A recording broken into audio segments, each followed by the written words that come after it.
Hey guys, welcome back to Clockwork Noodles for another breakdown of Vinland Saga Season 2, episode number 5. A really different episode this week as we've taken a break from Farmland Saga, gone to check out what Canute has been up to and how Canute has risen zero to hero very, very quickly and turned himself into King Canute. Before we get going, do make sure you guys are subscribed. We are closing in on 666, the new target right now. When we become the cursed channel, we will be a cursed noodle bowl. It will be great. In a week's time, you guys are getting my midway review, free OPs, free EDs, and what are my 3 favorite anime so far in this season. It's been a very interesting season. Some things have let me down, some things have done even better than I even imagined they would. Can't wait to discuss it with you. It's also a chance for me to talk to every single member, all the noodlings together in one place at one time, because I get to talk about the entire season as opposed to each little separate family as we talk about different franchises. I hope you will join me on that because it's taken me a long time to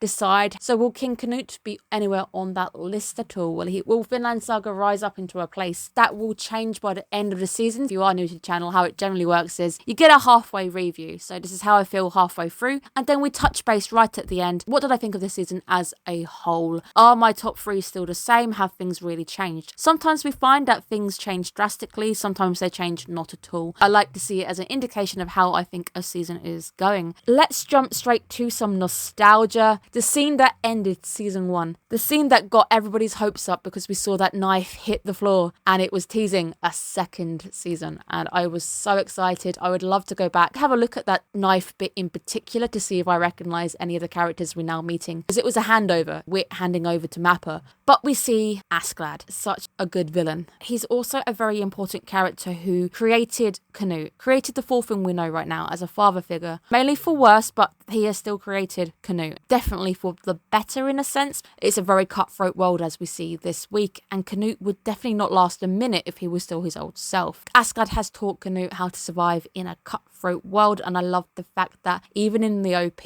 you go into the wound on Canute's face, which was given to him by Asklad, and Asklad is there with a reminder of all the people who have led up to that point. Definitely think the Canute now would be wearing those scars with pride. Nice to see the England map. Those who aren't from the UK, or you're not actually sure what you're looking at, these are all technically counties. I am from, in this map, East Anglia. The entire country is still divided, and all of these little kingdoms are divided amongst themselves anyways. There would have been infighting regardless. A lot of these people would be pushing back after the death of King Svein, be rebelling against the Vikings in general. A lot of them want to force the Danes out. The map is very good for showing us roughly what we're dealing with, especially if you're not really familiar with the areas. It means a lot more to me because I do actually recognise the map. It is technically an info dump, and we know how I feel about info dumps, but it's very importantly done. We've been very busy. We've been away from this political plot. It's nice to remind you what's going on. This is the situation Canute now finds himself in. It's not just you've got the crown in your hand, you're now a king. We know that there's other people who have a claim to the throne. We know that he's now got to fight for the right to be the one king left in this place and be ruling over everything. There's people who all believe that they have that rule to the throne. The earlier in history you get who rules is a little bit more murkier. It's not as clear cut as nowadays. You'd occasionally get somebody who'd rule for a year and then vanish again. The bloodline gets very, very complicated.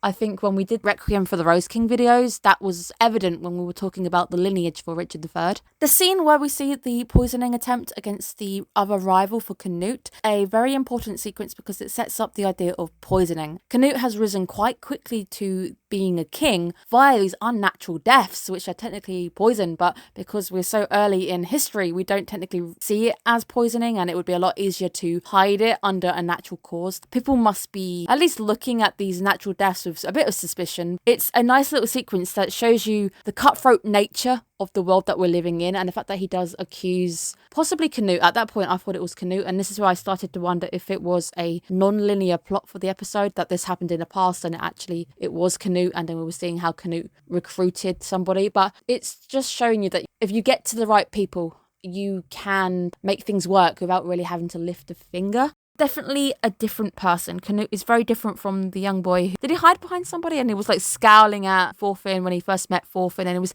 terrified of Thorfinn and how stoic he was. He's a different character entirely. And again, it's still, this is what trauma does. It's a different form of trauma. He's cut off from emotions because he has to be. His situation is a little different from Thorfinn, who is isolated and devoid of emotion for different reasons. Canute is a very different ballpark because he has to be detached because of how cutthroat the world he is now in. If he shows emotion for 1 second, people will play you like a fiddle. He is definitely a king in history. He was seen as a very good king. I've already mentioned that he sent a lot of his forces back home, less threatening to the people living there. A pinch of salt type situation, because you could give a positive review of somebody under duress where you're scared. If I say something bad, King Canute's going to come and kill us all. See a few of those good ventures that he does do, and the first of which, forbidding of pillaging. We are told is an old tradition. It's actually what a lot of us often think when we think Vikings initially anyway, with them plundering and burning cities to the ground. It's interesting to see that immediately Canute forbids it. He makes an example of the people who are doing these things behind his back, despite the fact that I have said no, and no means no. He makes an example of them because he has to, because nothing else would really get through. He knows that there's no other way of sending a message than making sure that the people who he does catch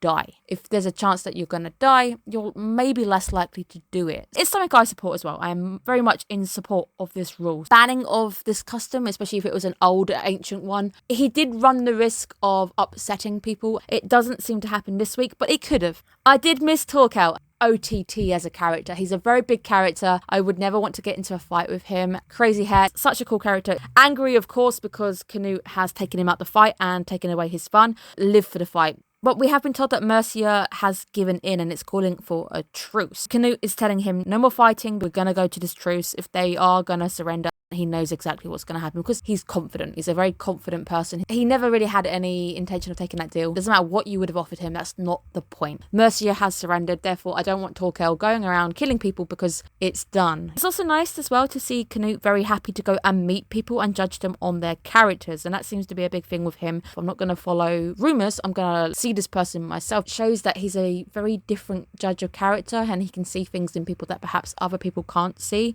He's no longer hiding, he's no longer pouting. Dangerous times to call for very dangerous measures. Torkel's warning to Canute that you cannot avoid war. I love the fact that he throws shade. He comes in, throws shade, kicks a few men, and then he leaves again. He's such a great character, and we've now got the beautiful, magnificent insult that is Dice Head. I always thought this guy had a very square head. I like it. I'm going to start calling people Dice Head from now on. We're going into the negotiating section, and you can definitely see the tutor Asklad in his student. Asklad is always a part of Canute because he gave him the scar on his cheek during these negotiations, where you start to see that nasty streak given to him by Asklad, and I like that because Canute has picked up on one of those traits from his teacher. Negotiations were never really on the table. Canute had no interest in this bargain, and the fact that he walks all over it shows you how much regard he has for this money. This is my land anyway. Your bargain is an insult. I am the king and you're basically telling me to go away from my own section. A very confident person, and the fact that he steps up being the highest person in the room, it's a show of power. This is me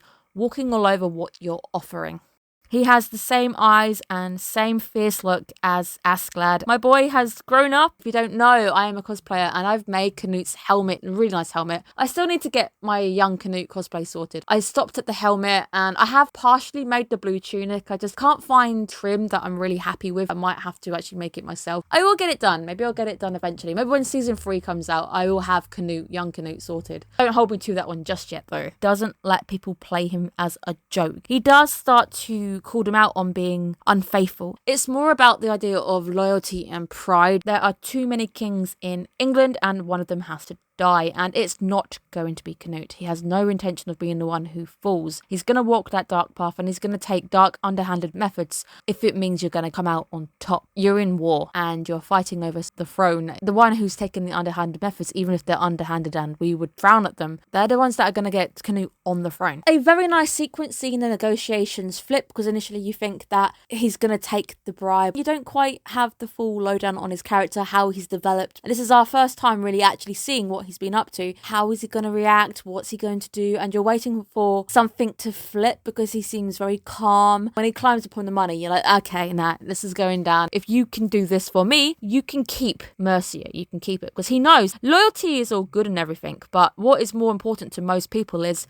power. You're gonna listen to me and you're gonna help me poison that king. The scene with Canute in front of the pyre is such a nice sequence. It's such a nice colour. There's a lot of use of fire in the episodes. In Thorfinn's dreams, night terrors, and he has moments where he's surrounded by fire. Very nice symbology wise. Destructive force, powerful. But even after fire has been and gone, it's rebirth and regrowth. Canute is the fire. He is cleansing England. He's getting it under control.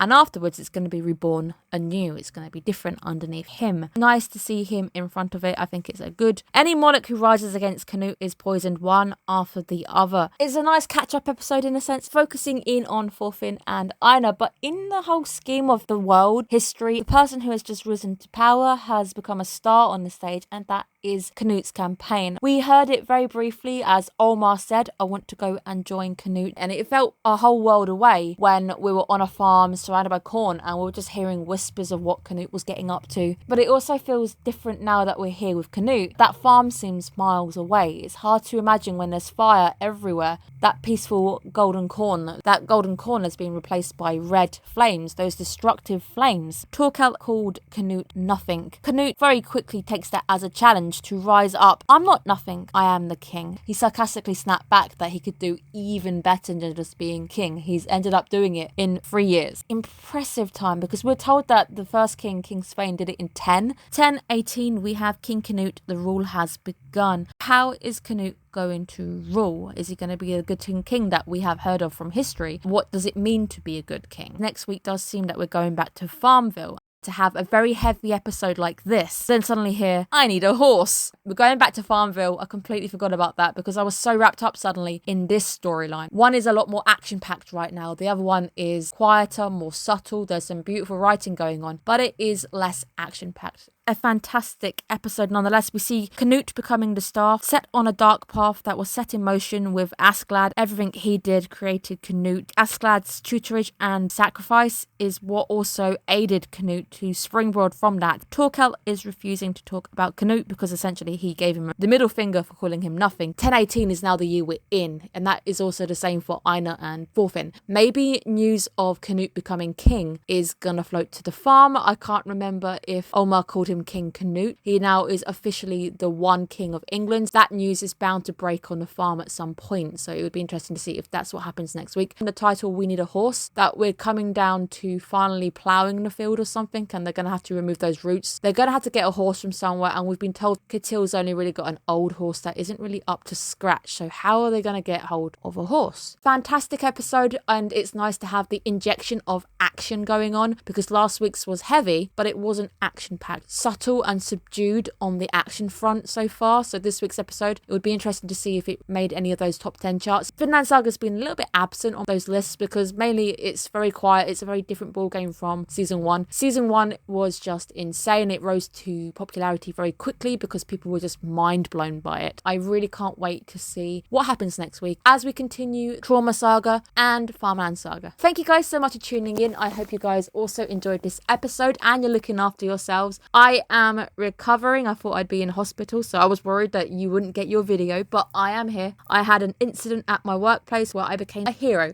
I ended up saving a dog. My hand really suffered. It's swollen. It's very painful. I am okay. Thankfully, the doctors don't think I've broken anything, so we're doing good. I was really worried because I was like, if I have to go to hospital, I'm going to be sat around in A&E for 6+ hours. I wanted to watch Vinland Saga, guys. Thankfully, I have no broken bones. Otherwise, I guess I'd have my own scars to wear. Thank you for tuning in. Hopefully you have a quieter week than I just had. I will see you guys again next week. Take care of yourselves. Bye bye.